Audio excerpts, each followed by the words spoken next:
anything doesn't change, that's what we're gonna have. And we're not gonna have the money to pay this as we did this year, $1.341 million back. And I appreciate you all listening to me, and thanks a lot. Appreciate it. Have a good evening. Thank you for your comments.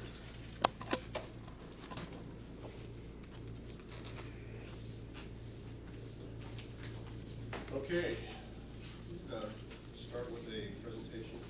Shoemaker.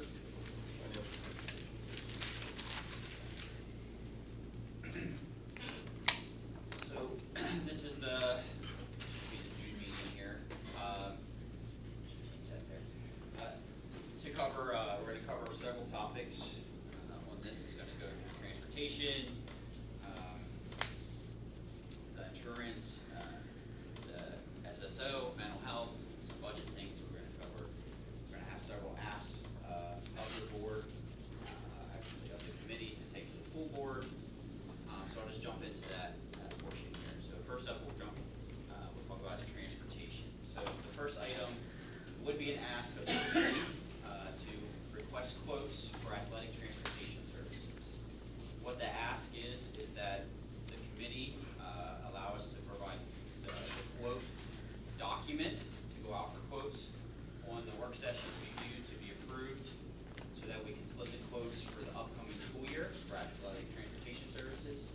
Currently, we have in-house people doing it. We would continue that. This would kind of supplement any in-house people who do not select runs that we currently contract out. We've been told if we had a verbal contract or had a physical contract for maybe several years, we would have a better rate. So this is our opportunity to take them up on that, see what kind of offers we can get to supplement our in-house operations. So it's just nice that we provide that quote to Monday's meeting and then be voted on at the June meeting.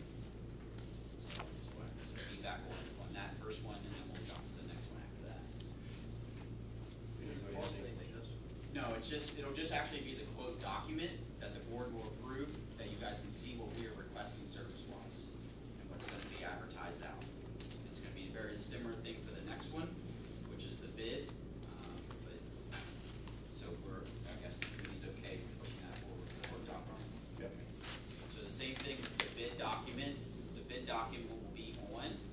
The difference with the bid document is we're requesting to have the ability to purchase or go out to bid post the meeting. So in the meeting, we'll have the budget approved. If the budget would be approved, within that, we've said we had earmarked $140,000 for a bus. Timing to have that bus at the closest next school year as possible. We'd like to advertise that the immediate next day. So you would authorize the budget, and then you would authorize the bid document, and then go out to bids the following day. That timetable. Because if not, then we would have the timetable would be we go out the bid in June 18th, post the meeting, get bids back in July for the board to award the bid winner in August. We would miss that. We would have to wait till August to do the bid documents and then select the winner potentially in October. So as long as you guys are good with that, we'll have that on there. Just want to get after it. Okay. Good.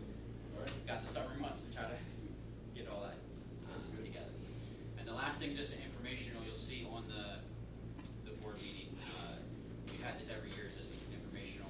Is a substitute transportation contract. What that is if somebody would leave and we cannot fill the position internally, it's a vacancy that we cannot accommodate.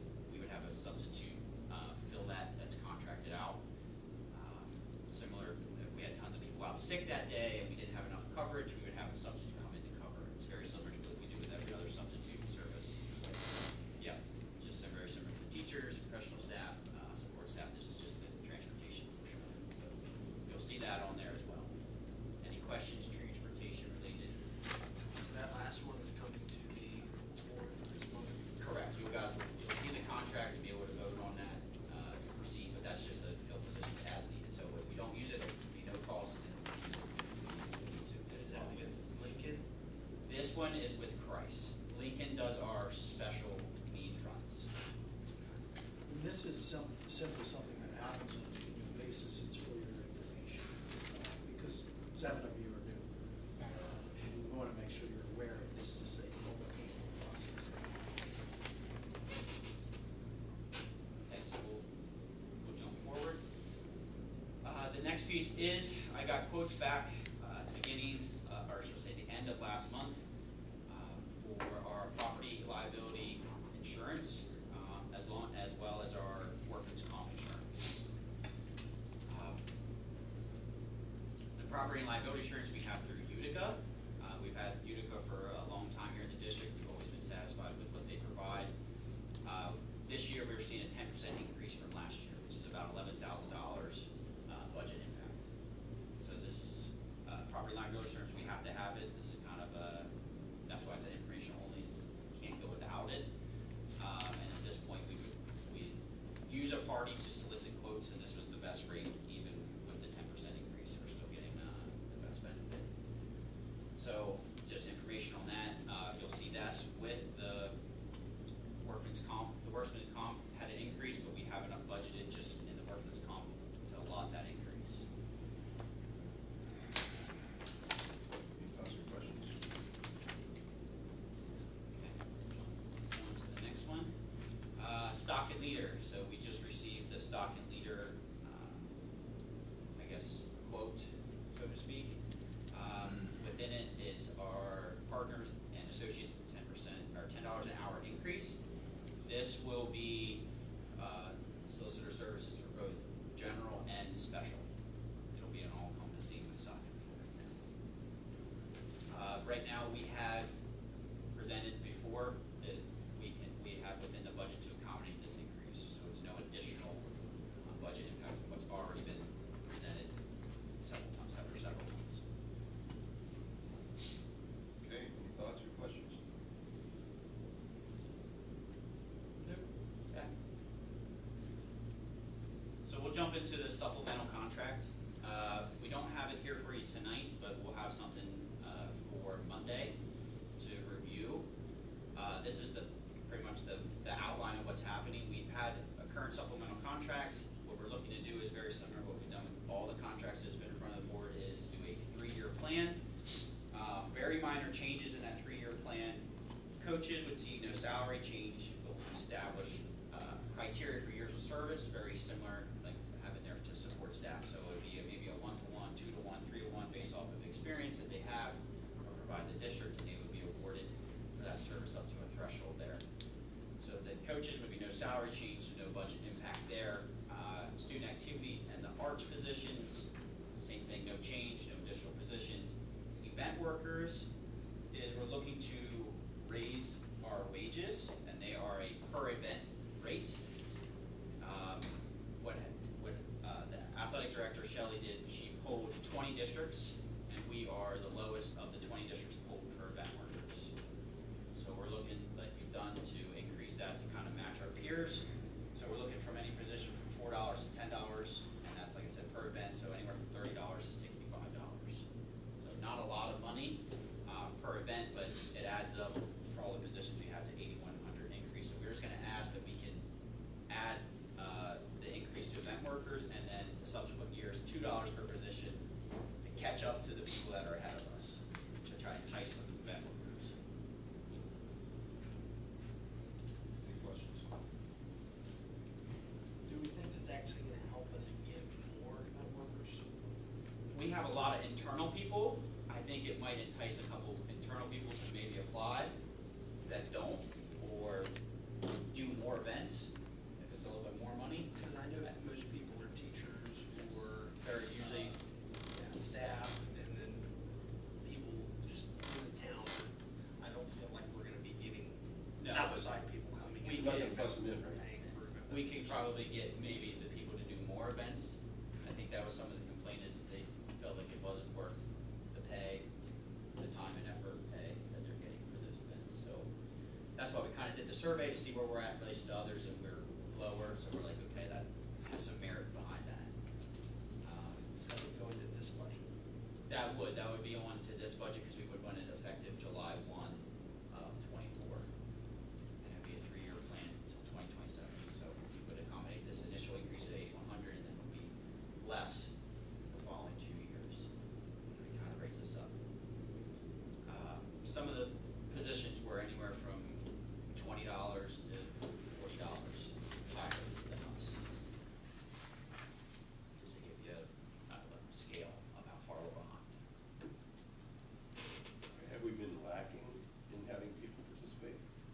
have had some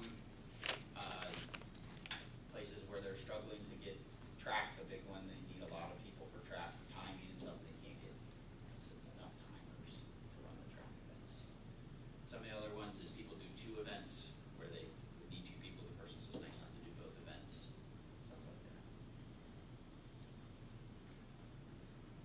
Any other thoughts or questions? So is this something we want to push forward to the full board, or? Yes. What'd you say, Brian? Yes, I'd say pushable. Nick? Yes. Okay. Move it forward. All right, so we'll have it to view, and then we can take comments from the full board when that goes up next week. Okay, so we're gonna jump into the SSO options. Just gonna remind the board that we were tasked to present a couple options from the last meeting, and Dr. Rialer is gonna have those options here for his presentation, and I'll just let him take over. Do you want to run it? Or do you have the, Do you well, want- you're already linked up. I can, I can, yeah, you can give me the point. what I did was provided each of you a copy of Pennsylvania school security personnel definitions and what Pennsylvania allows through Act 67 with regards to personnel and requirements. So you're going to see 3 different options there. We're looking primarily at, if you want to go to the next slide, Tom, we're looking at the school security guard option.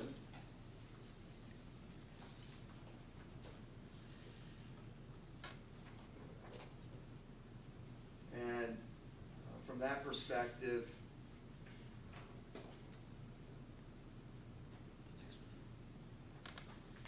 the one before you, I think you skipped one. There you go. Sorry. There you go. The school security guard is an individual that is licensed under the Uniform Firearm Act, completes Act 235, it's lethal weapons training, and is certified, and completes a basic NASRO school resource officer course. And your options are to hire directly through the school district for that individual, a third-party vendor, or an independent contractor.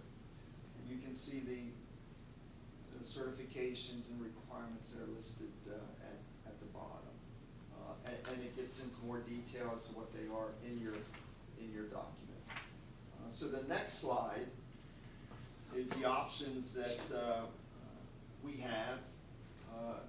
Hire a Littlestown school district safety officer, and they would fall under the support staff contract or contracted services, a 1-year contracted services, through a third-party vendor or an independent contractor. So the recommendation that I am making to the committee is to hire through the grant that we've been afforded the safety officer.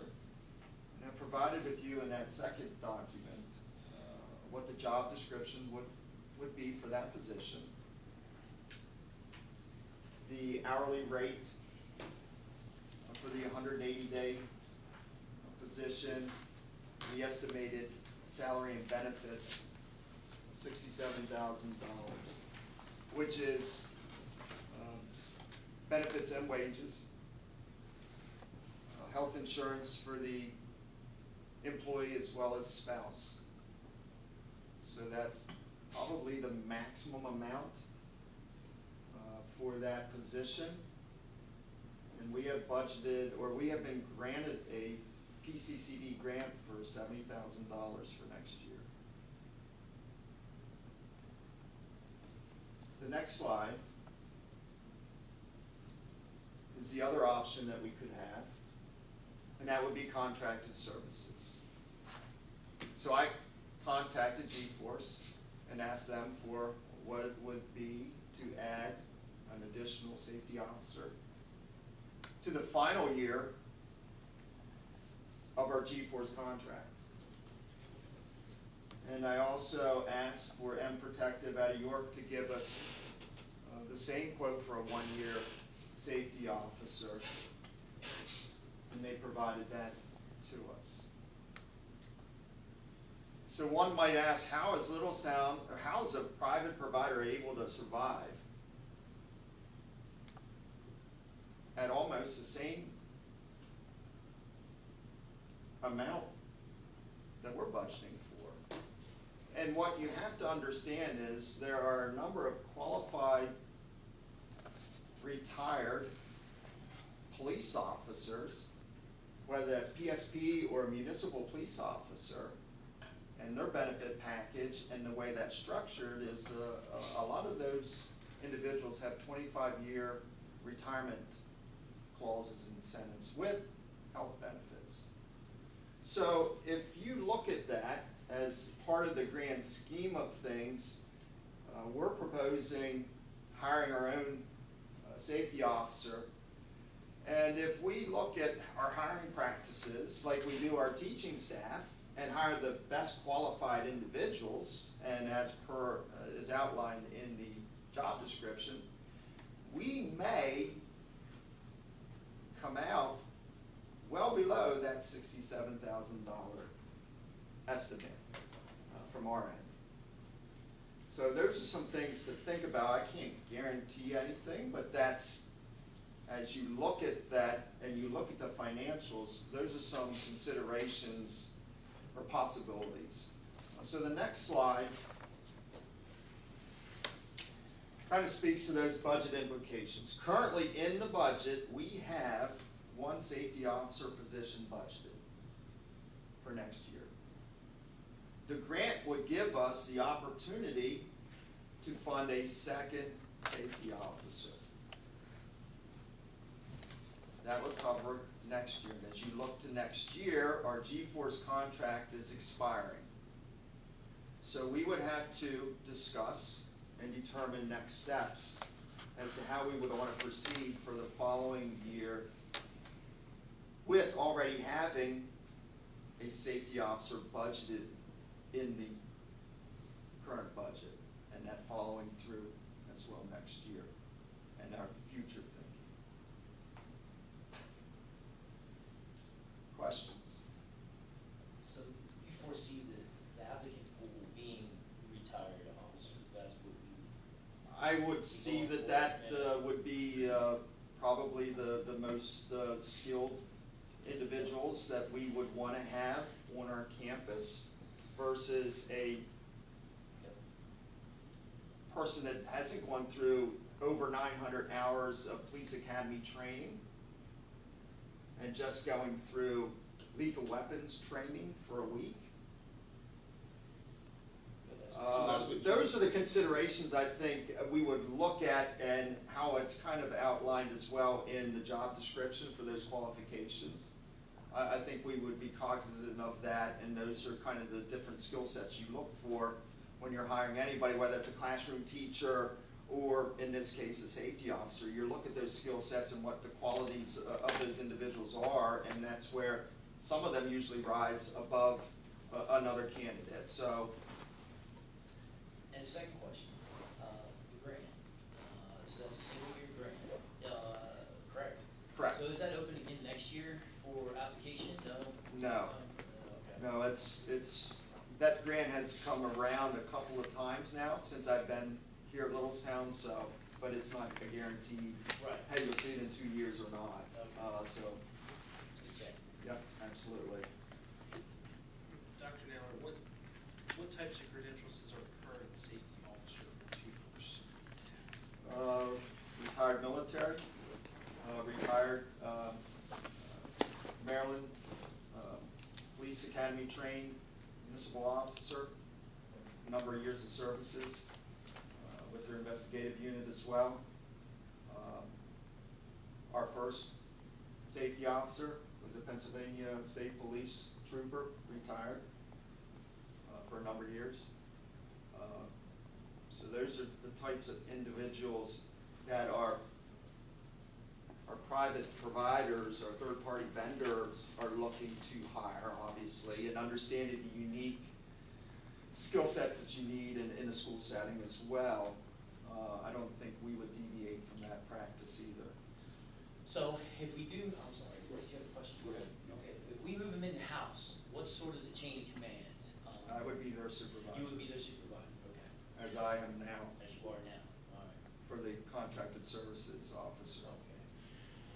So, just looking across the board, the pool that you're gonna be pulling from for expertise, experience, longevity of understanding the field, would it be the same no matter where we go, in your opinion?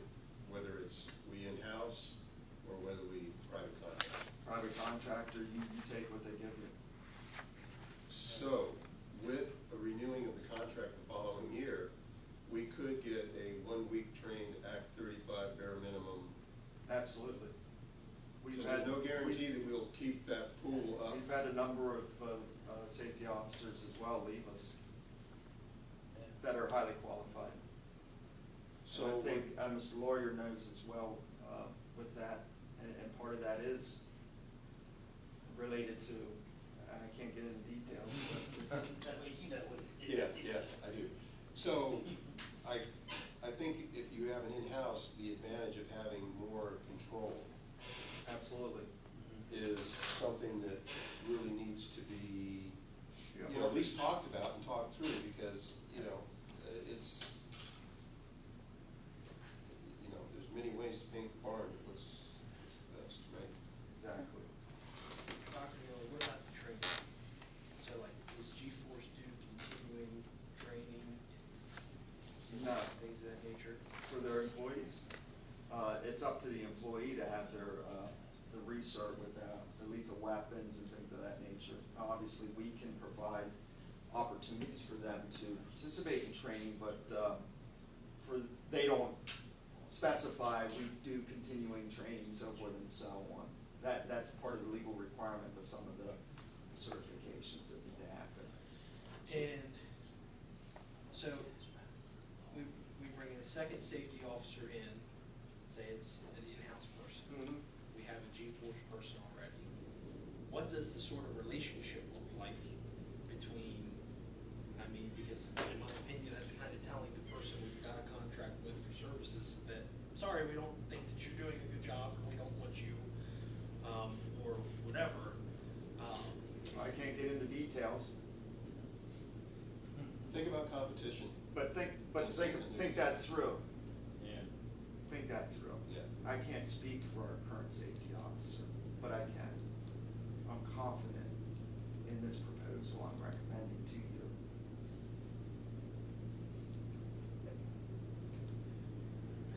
And I'm trying to tread on the verge of not going over the line in terms of personnel.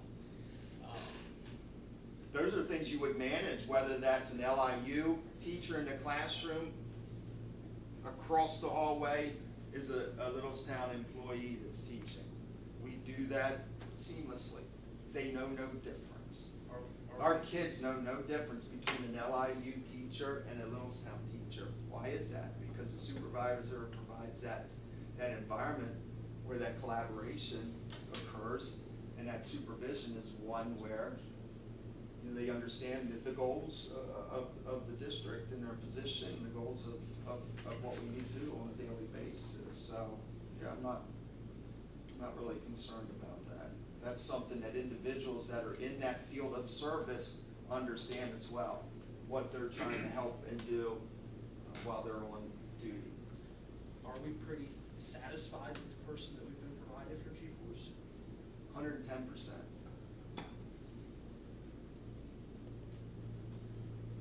And this might not, it could be something you can answer, it might be something that one of you need to answer.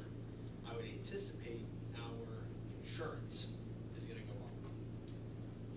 By having an employee that carries the firearm. We won't know that until we would go through the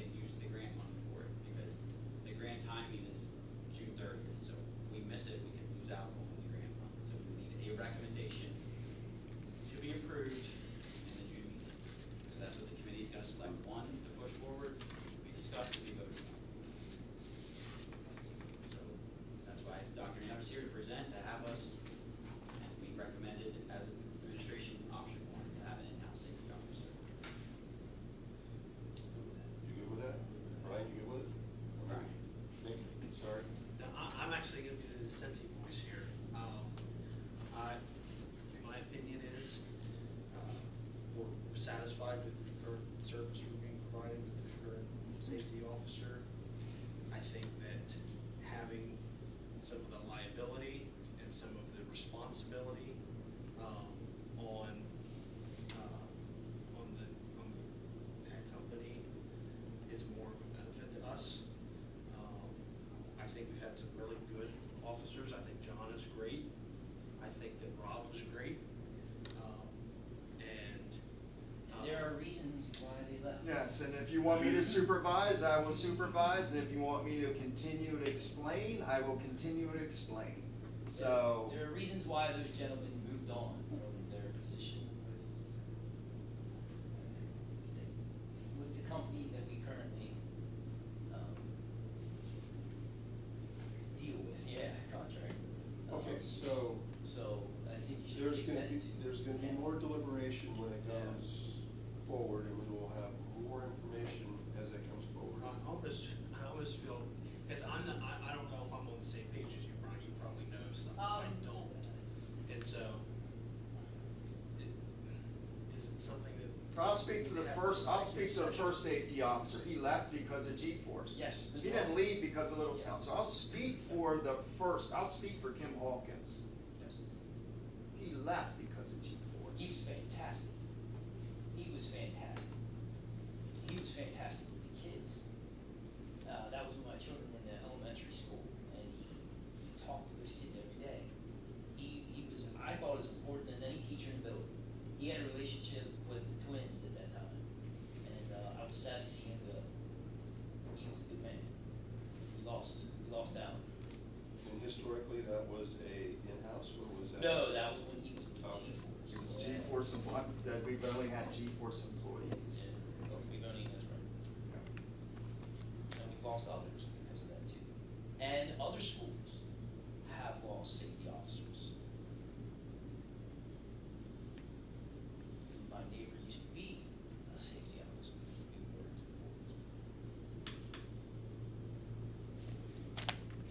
for. So, I think we'll, move forward. Option one. Option one. Okay. Thank you. We'll have something on the work session to be approved.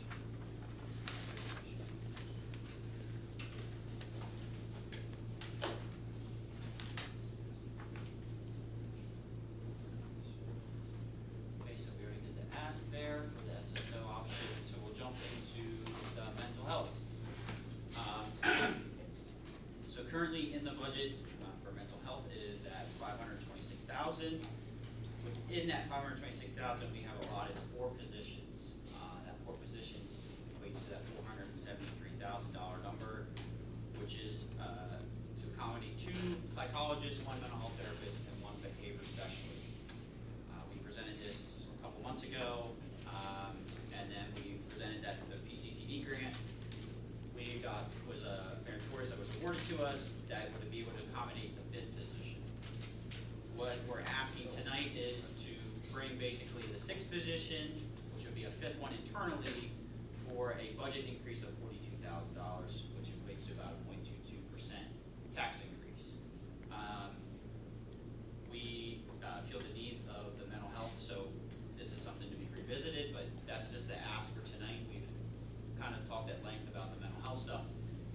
Dr. Kwiaski's here for any questions on what that 6th position, 5th internal would provide, or if we would not move it forward, we would lose out on it. So if you have questions for her, she's here to answer any of the questions, so you guys can make a recommendation. Nick, do you have any questions? I noticed the number didn't go down from the last time it was pitched, a few months ago. The last time would have been when we had the psychologist outside. We now are able to bring them inside. So the in-district positions, Carolyn, are how many? 4. Right. So 4 people are employed by the district in the budget. savings, we realized some savings from bringing the contracted service to in-house. So none of the budgeted are cognitive health. They are currently, because they won't start until Till the subsequent next year, school to year. next year, yes. They're district funded hour. Right, but 24, 25. They would be all- district funded. They're our people. Yes, they would be LASD employees. They're both, people. Yes, People. yes. Don't go fund. That is correct. They're not extra. The fifth position would still be contracted through the PCCD grant, I should say, should still be contracted through Cognitive Health. The sixth position hangs on the balance of, if the district wants to kind of provide that additional money, we need to accommodate the sixth or fifth internal position. Chief, anything to add? Go ahead, Carol. So that sixth position, so I've been on this journey since 2018 with the school board, working with teachers and staff and trying to adequately address the needs of our students. And so when I would work with the board and the board started to recognize, and one of their goals, which you probably already know, was recognizing social, mental, and physical health is vital in creating a safe and positive environment for all. So this has been a journey. So that sixth position that I'm asking for is that behavioral specialist position. Because right now, we do have two, one is elementary and one is secondary. If that sixth position is not there, that means one behavioral specialist will be serving K through 12. And when we started on this journey, like I said, we did have one. So which means if we do go back to one, this is the impact that it will have. So instead of 358 student observations that are done K through 12 by two people, one person will be expected to do to meet the needs of these students. There are 115 students this year that received direct services through behavior specialists, through two of them. Now one of them would be expected to do that. Also, meeting with parents and teachers regarding behaviors for students and supporting them, there are over 500 of those meetings. So going back to one behavioral specialist, the impact that would cost, it will be half the students would not be receiving some kind of direct behavioral support services. Students, teachers, parents. So that would be the impact if we do not have our second position of our behavioral specialist. And also with that, they also do, I have 3 classes of intensive learning support and 3 classes of intensive behavioral support, and all those students in those classes must receive social skills. So those behavioral specialists goes in that classrooms and they do social skill groups with those students, by group or individually. They also go into the regular ed classrooms and they work on social skills group, executive functioning. They did that last year with all the 9th graders they were in there. So the impact is large that a good number of our students will not be benefiting from. And in addition, I'm able to keep kids here in the district because we do provide those supports to our students instead of sending them out to, as many out to River Rock or to Paradise or to alternative placements. Now, I'm not saying I don't utilize them, we do have to sometimes, but because I have those classes here that we're able to provide those supports to those students, we're able to keep them here and educate them here in the district. So, are there any questions? Yes, Dr. Fiaski, if there's a great need for the behavioral specialist position, would it possibly move forward with 2 behavioral specialists and 1 mental health therapist? No, because that need is just as important. Because there are over 100 students who receive mental health services, and those students are the most needy. So if we only have 1, then only half our students will be receiving those mental health therapy services. What did we do with those, with the mental health therapy before the level of program started? They did not get seen. True North would come in, and because a lot of our families would have access, they would not get therapy services, they would be put on waiting lists, and they would not get seen for 4 to 6 months. And then they'd wind up, a big problem was they wind up in the counseling office. And they would sit there and take up the counselor's time, I mean, hours upon hours, not just 20-minute visits. You know, one student coming in for 2 hours sitting with the counselor. The counselor has a lot of duties to do. And so, specialist is more of a intervention person for a student that has trouble with their behaviors? Correct. So, Correct, and teaching them what, social- what does their day-to-day look like? Oh my goodness. Anything from spending time in the classroom, in the behavioral support classrooms, working with students individually, providing groups, running down to the kindergarten classroom when Susie is having a meltdown, to running up to the high school because there's a fight going on or there's some kind of social issue happening. Students in the counseling office because they're crying because some mental concern that they're having outside of the school district or in school with other students. It's not a just sit in your office, wait for the next issue to happen. My expectation for them is to be out in the building, out in the classrooms, working with students. Ryan, do you have any thoughts?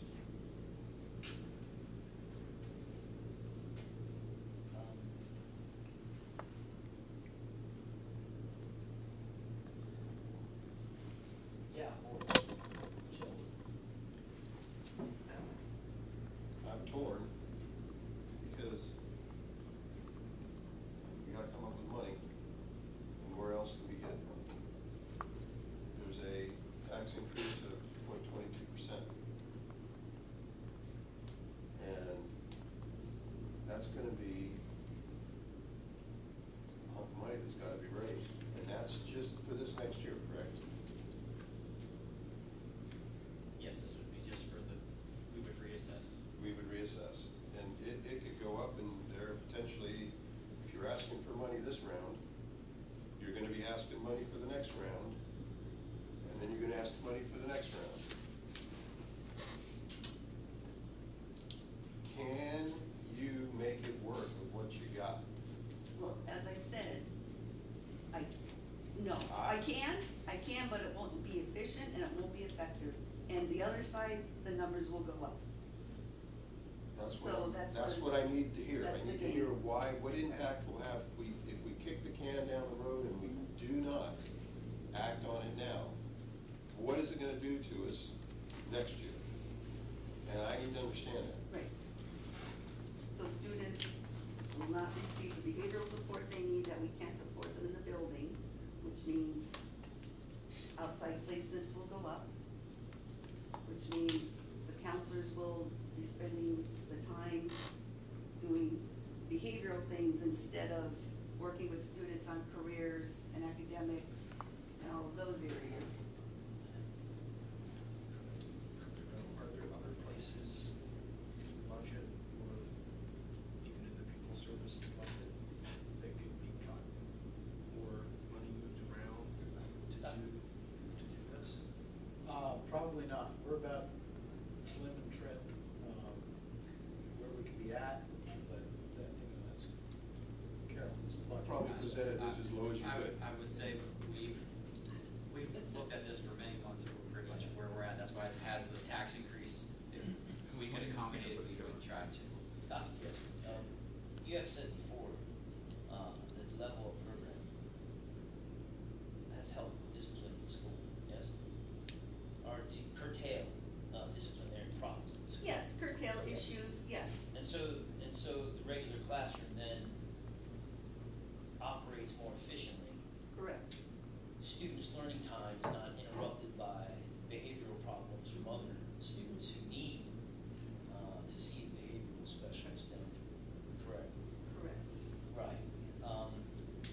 And that's where I fall. I think. I understand. that- Yeah, I I think, understand. I think the effect on the classroom is important. And you brought out those numbers before, earlier, a couple months ago, and I do remember. I think that's why it's needed. It is, yeah, 0.2. But anyway. I just want to caution this committee that we push this forward. We're going to have to address it again and again. And, we have really got to figure out because, I agree with you. In some ways, I don't think this should be the school's responsibility. I think it should be the state or the county's responsibility. But they're not stepping up to the plate. And in the end, we're the ones that run the school. because they're not supplying what we need to help the kids who need the help. I mean, we still need to have, as you said, this affects the classroom. So I think, well, it falls into our lap to be responsible ones and take care of I it. mean, I would, petition, the commissioners and the governor and your local reps. I think this is not a problem, it's just in Littlestown. This is a problem countrywide, in fact, worldwide. I've talked about the book, Next Generation, multiple times now in meetings, and he has said, Jonathan Haidt has documented mental health problems, and has collected, aggregated a huge amount of studies from around the world. It's happening in Australia, it's happening in Europe, it's happening everywhere. And I think if we turn a blind eye to it, it just gets worse. So, Yeah. sorry about the little It's- digression there, but yeah. It's not that we don't want to address it, it's just that it's gotta be paid for somehow. Agreed, yeah, I And, know. we got residents in this district that it's mostly residential homes and property and school taxes that are paying this. And so, So if I may, that $40,000 would be 2 outside placements. Say that again, if we send If children. I send 2 students out, that's $40,000. Thank you. okay, any other thoughts? How much do we spend on mental health compared to other districts in the county? The other districts. That I'm not sure. I do know that we, I believe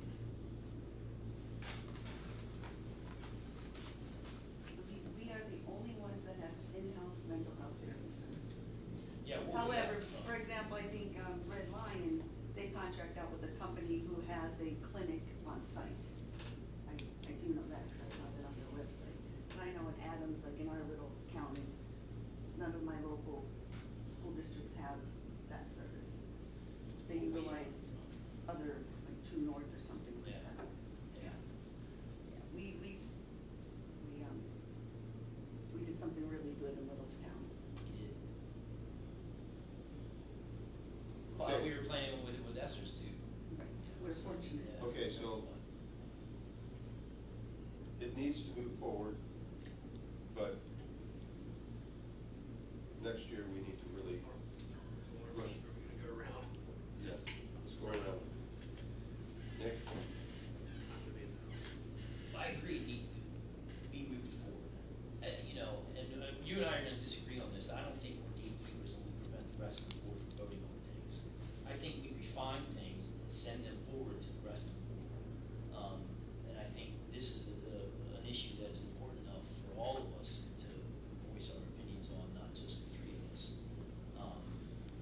That's my opinion, but, I would send it forward for sure, obviously. Okay. Hearing all the conversation, it does need to move forward.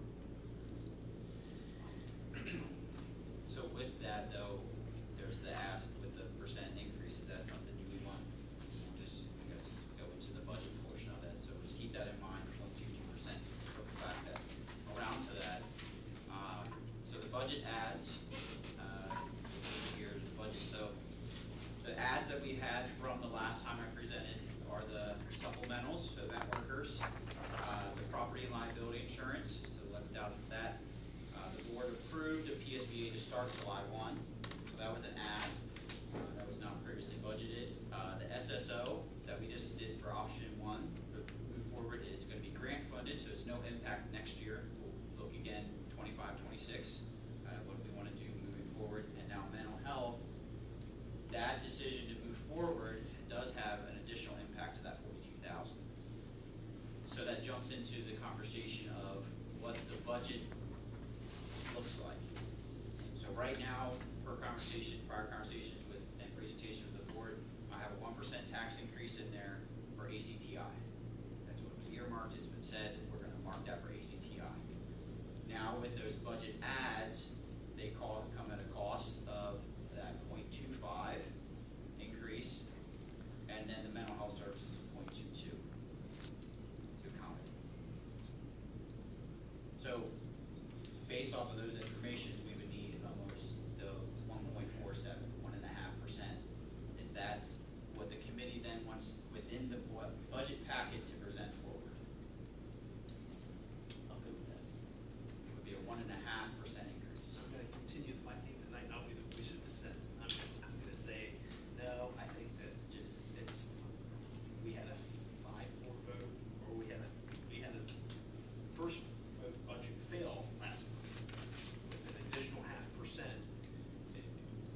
We might be putting ourselves in a position where we might not be able to pass a final budget this month. So I'll just answer that is, what's in the budget packet will reflect 1.5. The board can then say what they want as a final, like vote on a final percentage number. This is something to have a final packet to present to vote on. You guys have discussion at the work session to change that, to refine that, to maybe change it, and then the voting session to do the option again. So you have time and discussion time to do that. I just wanted to have, like I said before, I had to have a packet, some number to push forward. And I'm seeing 2 head nods, so 1.5 and a no. So I will present, I'll have 1.5 budget for the work session for review. I'm normally not too difficult. Well, I'm just looking around, I see Brian shaking his head, I see Steven shaking his head, so this number is only reflective of 1%. I'll have updated information come Monday. So any other questions on the budget impact or budget aspects of anything? Well, just an opinion, but we did talk about the homestead format. We'll have that upcoming. Okay. Just one on the stuff we covered so far, and then we'll, okay. So the next would be the homestead farmstead. So what happened is each taxpayer would see an additional savings per the state increasing their allotment of property tax, which we all call homestead farmstead.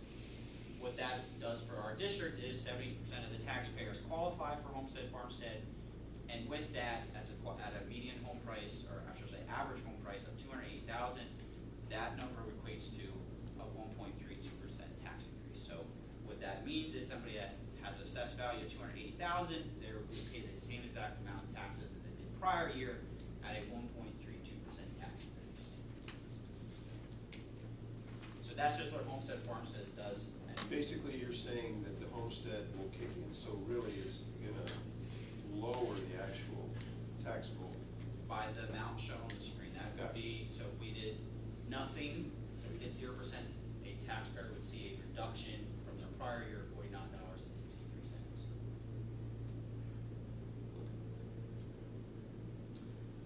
Do you want the last, this screen, Yeah. do you want the last screen to be 1.5 now rather than 1.32?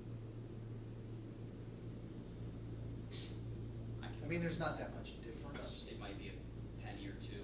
You can see as it's going up, it just, the pennies or so, so it might be 58 cents. Only or for so. your discussion purpose. That might not be a bad idea. 0 to Workshop. 1 and 1.5. Okay, I'll have a document for the. Any other questions on homestead farmstead? Any other thoughts? So the rest of the presentation is pretty much what we've been doing, just a reminder that 1% is 180,000, which was towards the ACTI portion, the ACTI authority. Budget timeline, as we discussed, is on the June 10th work session will be a 1.5% tax increase. We'll have your ability to discuss on that and then have something be approved on the June 17th meeting. And the last item I have is just informational on the change orders. We had just a couple of change orders, and just want to highlight, we did have one credit, which is not usually what happened, but we did see a credit. So we're about just shy of 10% of what we had budgeted for contingency credit. So little win on the end. All right, is there any other business? Anybody bring up, on new business, announced that on August 6th and September 4th, 5 p.m., we will have a finance property committee on those dates just to set aside. And then also we have a proposal for professional services, baseball, softball, practice fields, feasibility study. All right, so actually today, we got a quote back for services that you guys tasked us, Victor and I, with, to do athletic study. So this would address the baseball, the softball, and all auxiliary grass fields is what is shown in their scope of work. So it's all encompassing of baseball, all encompassing of softball, all encompassing of grass fields. And from their feasibility, we can then tailor what services we want to provide after that feasibility study. So the feasibility study, if I remember correctly, we looked at doing a similar service about a year ago,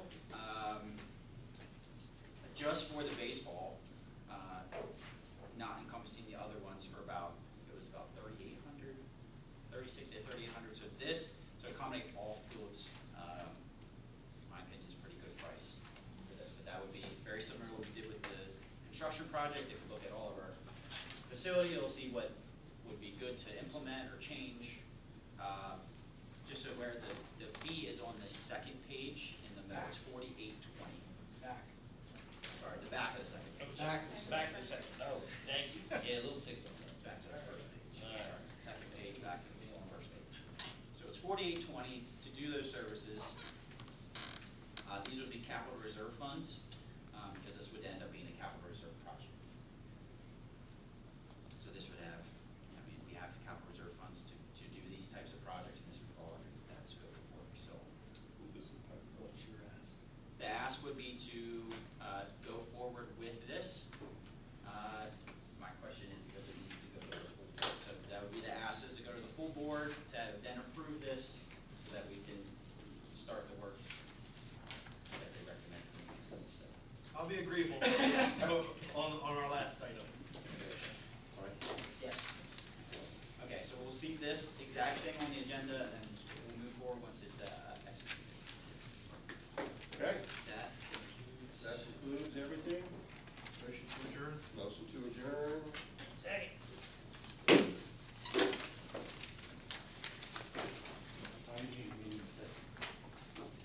Why are you paying for it? Why are you paying for it? Cost money. So does the SSO. No one cares about that. Care about the cost of mental health, but not the car. SSO has to come from somewhere too. All this has to come from somewhere. All very important things. But we only have a problem with mental health funding, not funding SSOs. Cost money. We're gonna run vote. I swear I'm watching that People are certain paying people for it, change. but I'm not gonna run vote. You know what I'm talking about? Coming back from the dead. Unreal. Cost money. timely tonight. Well done. Well done. Well done. You gonna be timely as well? I don't have to do anything.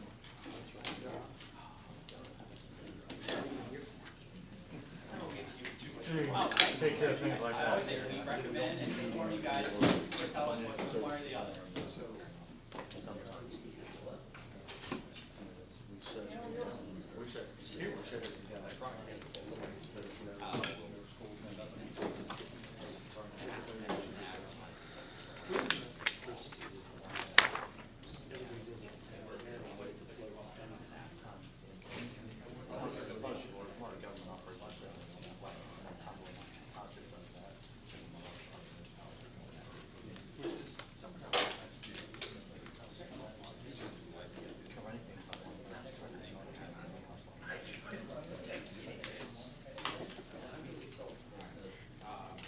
Yes to all this spending, no to tax increases. How does that work? Trying to figure it out.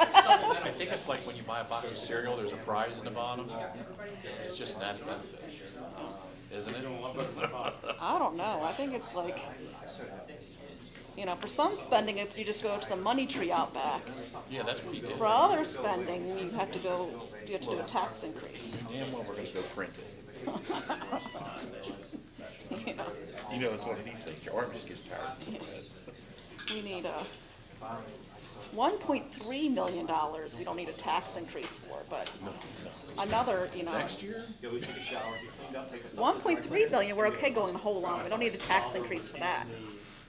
But, what was We're in it, good shape. 80,000, we need a tax increase for. No one noticed it, we drove home, and the only reason that they realized that we had one is because Understand, real math is everywhere, Common Core. turned left and drove up there. Oh, that's the problem, It is Common Core. He lost all his speech.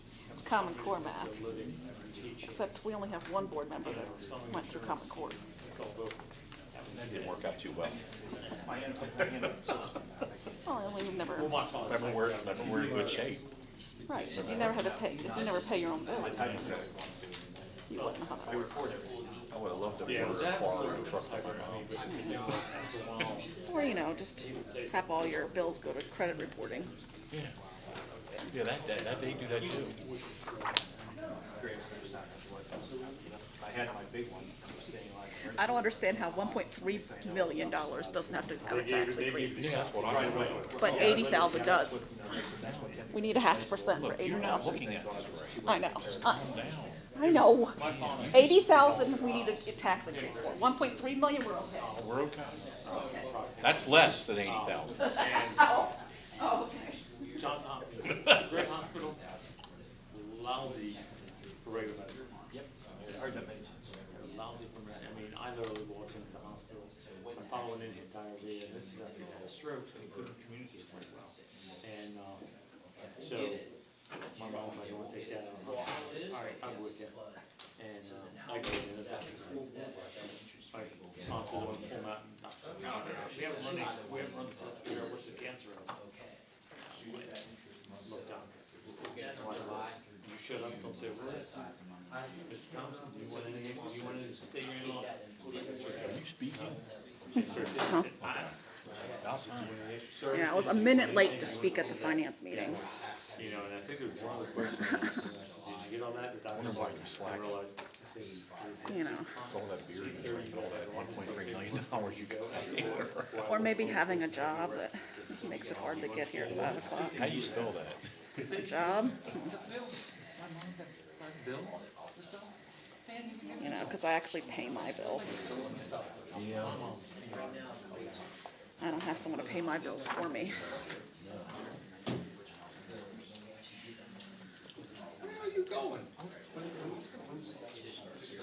No, that doesn't work well that way.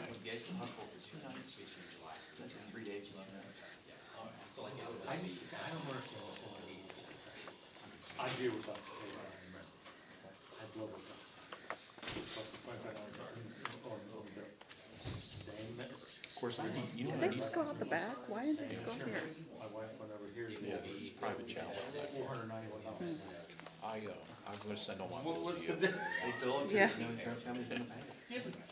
No, send them to Nick's mom. Yeah. Maybe they'll pay yours too.